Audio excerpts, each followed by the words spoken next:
2 ans que le nouveau régime du président de la transition Mamadi Doumbouya tente d'offrir une nouvelle gouvernance à la Guinée à travers la mise en place du programme de référence intérimaire et le plan de relance économique avec un outil de développement du pays, outil de pilotage dont le coût global est estimé à 108 000 milliards de francs guinéens, soit plus de 12,2 milliards de dollars US pour 358 projets.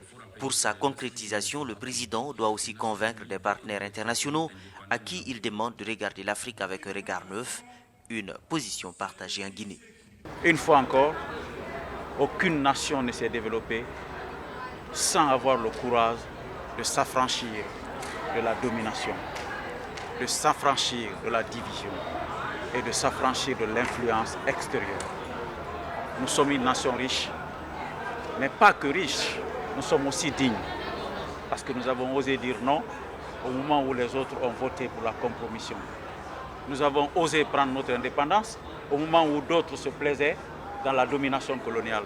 Si le président de la transition en Guinée dit viser le bien-être du peuple et le vivre ensemble, démarche encadrée dans le plan Vision Guinée 2040, avec le nouveau gouvernement, certains semblent s'améliorer.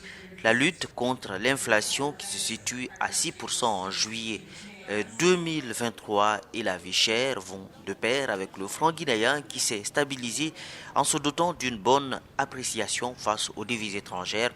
Les infrastructures, notamment routières, concrétisent et la politique minière visant à préserver les intérêts de la Guinée malgré des négociations difficiles avec les investisseurs. Il aurait profité de cette tribune pour inviter les partenaires financiers, partenaires techniques et financiers à s'investir davantage pour accompagner la Guinée, n'est-ce pas, dans cette transition, notamment parce qu'il a fait beaucoup de rencontres, donc il aurait dû prendre les engagements. Voici les engagements que nous prenons, accompagnez-nous dans ce sens.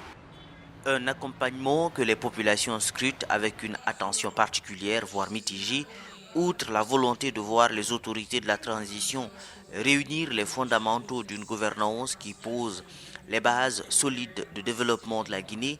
Les citoyens disent vouloir vivre dans un schéma politique apaisé et un espace démocratique réel et sans répression pour le gouvernement qui espère favoriser une croissance soutenue et diversifiée de 6,6% en moyenne annuelle sur la période 2022-2025. Le discours du président de la transition Mamadou Doumbouya aux Nations Unies est le défi d'étape d'une transition politique qui entre dans sa dernière phase avant de nouvelles élections générales.